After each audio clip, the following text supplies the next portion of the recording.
Peygamberimiz Muhammed sallallahu aleyhi ve sellem'nin atı Arap dilinde Muhammed dep yazılgan. Bunun manisi en maqtalgan, en maqtauga tatыктуу деген manisi var. Biz tamga kılıp Kırgız tilinde жазсак, мына туура жазылганы Muhammed болуш керек. Эми кандайча өзгөрүүлөр башталды. Biz Muhammed деп өзгөрттүк. Биринчи өзгөрүү ушул жерден башталган. Андан кийин карасак, эмне Мукамбет, Мамбет, Махамад, анан Мамат деген маны келип чыкты. Мисалы карасак, Шер Мамат, Ер Мамат, Нур Мамат деген аттар бар. Бирок Мамат деген сөздүн маниси бул өлүм деген сөз. Көрүңүздөр, бул эмне өлүм деген, Нур Мамат десе не, бул өлүмдүн нуру деген сыяктуу маниси башка жакка бурулуп кетет.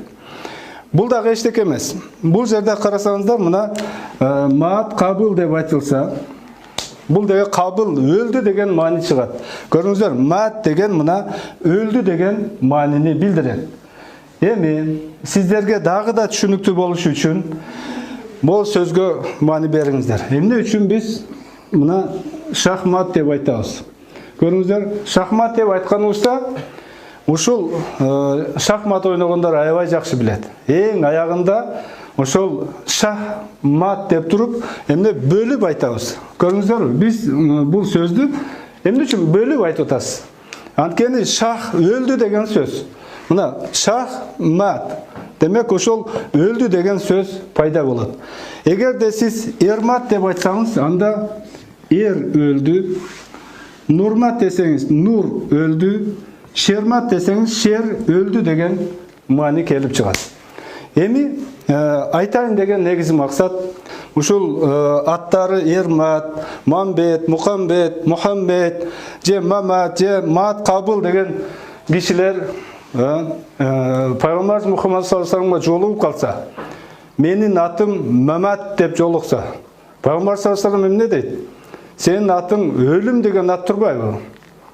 Сен атыңды өзгөрт деп айтмак. Бул тарыхта болгон. Тарыхта ошол Пайгамбар саллаллаху алейхи ва салламга келип, бирөө айткан, менин атым Харп деп. Харп деген согуш деп. Ошондо Пайгамбарыбыз Мухаммад саллаллаху алейхи ва саллам анын атын өзгөрткөн. Эми караңыздар. Ошондуктан биз өзгөртүү эмес, биз ушул үлгү катары, үлгү тутуп койгон ата-энебиз, чоң ата, чоң энелерибиз сүйүп койгон атты өзгөртпөстөн, эмне Мухаммад деп айтканга аракет кылышыбыз керек. Ошондой эле элдин арасында жана эркелетем деп Мухаммад деген атты эмне Муха дегендер бар. Көрүңүздөрбү? Ошон үчүн кимдин аты Муха деп, Мухаммад деп коюлган болсо, аны Муха деп чакырган болсо, ошол чакырган адамга карабаңыздар. Сиздер Пайгамбарыбыз Мухаммад саллаллаху алейхи ва салламды сыйласаңыздар, анда менин атым Муха эмес, Мухаммад деп жооп бериңиздер. Сиздерден Аллах разы болсун.